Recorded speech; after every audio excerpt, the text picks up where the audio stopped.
Kamag-anak ng mga nawawalang sabungero nag-prayer vigil sa harap ng tanggapan ng Justice Department. Panawagan nila, panagutin ang mga itinuturong sangkot sa kaso. Kami nangangamba dahil nga itong ating gobyerno mukhang nabibilaukan sa flood control projects, malis. Huwag kaligtaan yung panawagan para doon sa mga nawawalang mga sabungero. Legalidad ng Independent Commission for Infrastructure o ICI kino-question sa Korte Suprema.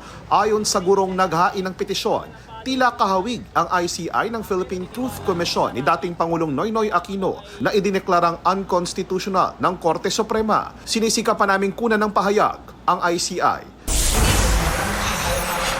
10 outstanding Boy Scouts sa buong bansa pinarangalan. Sila ang mga Boy Scout na nagpamalas ng dedikasyon, integridad at mga konkretong hakbang para sa pagbabago sa kanilang komunidad.